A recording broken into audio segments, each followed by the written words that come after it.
presidential debates. The GOP stage is growing at this hour as North Dakota Governor Doug Burgum becomes the newest name to officially qualify for the first presidential primary debate next month. He is now the seventh candidate to secure his ticket to Milwaukee by collecting 40,000 plus donors with at least 200 unique contributors per state and wins above 1% at the polls. Before taking office in 2016, Burgum literally bet the farm, his family's wheat farm, on a tech startup that was later bought by Microsoft for $1.1 billion back in 2001. So with a mind for business, what is Governor Burgum's strategy for running the biggest business in the country, the U.S. government? In his first appearance since qualifying for the GOP debate stage in the 24 presidential candidate and North Dakota Governor Doug Burgum. Congratulations. This must feel really good.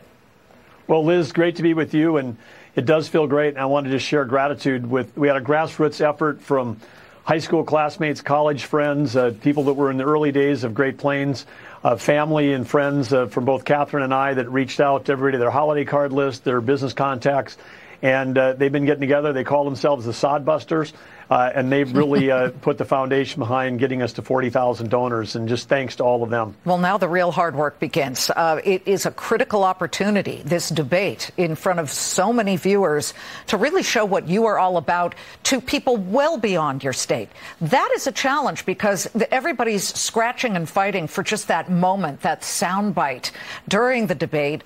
What is the most important thing you want for the people of America who are very concerned about the economy right now to understand that you can do better than any of these other people on the screen?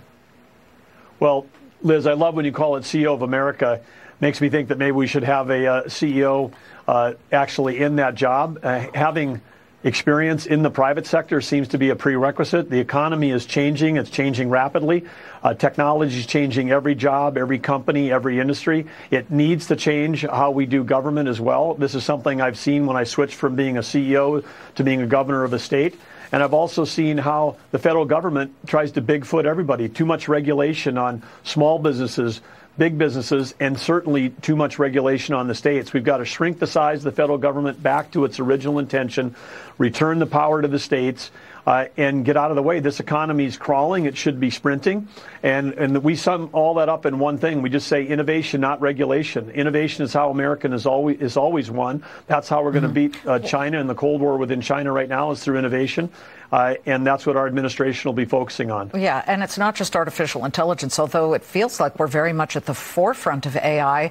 But how do you harness that and make sure that it's still allowed to grow beyond government guardrails that may very well be necessary? Well, it's not even just AI. I mean, the simplest things. I mean, if you're in front of an audience of people in any state in America and you say, how many of you have a smartphone? They all do. How many of you have got 50 apps? Yes. How many of you got 100 apps? Yes. How many of you have an app on your phone from the federal government? I mean, consumers today understand two interfaces for sure, the Apple App Store and buying something online from Amazon. Sure. And right now, we in North Dakota, we say, let's treat the taxpayers like the customers they are. And government is 20 or 30 years behind in applying technology that could speed up how we deliver government services.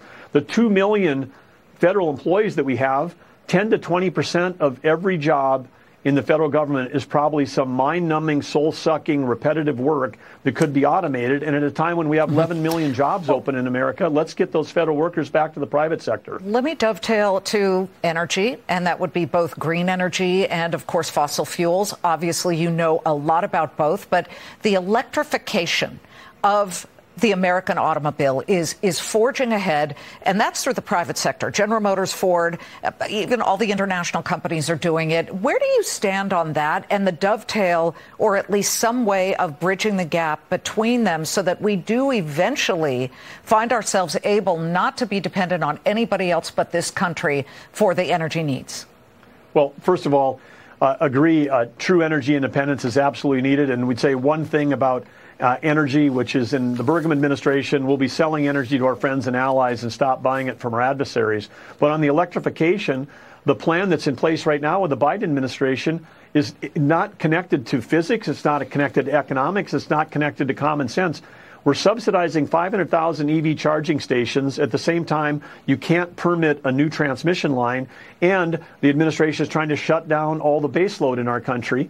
And then we're going to subsidize the cars that are supposedly need those 500,000 charging stations. And then, of course, they have batteries. 85% of the rare earth minerals are controlled by China. So if you want to switch from liquid fuels to EVs, we're just trading OPEC for Sinopec. And that's just a horribly bad policy. And Japan, even last week, China's threatening to cut off rare earth minerals just a few weeks ago to Japan. We would be completely beholden for all of our transportation on China.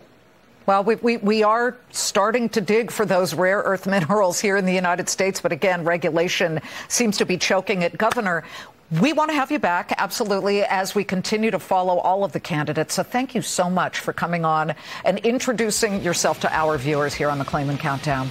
We are coming. Thank you, Liz. You bet. We're coming right back. Don't go away. And yes, the Dow still in the green on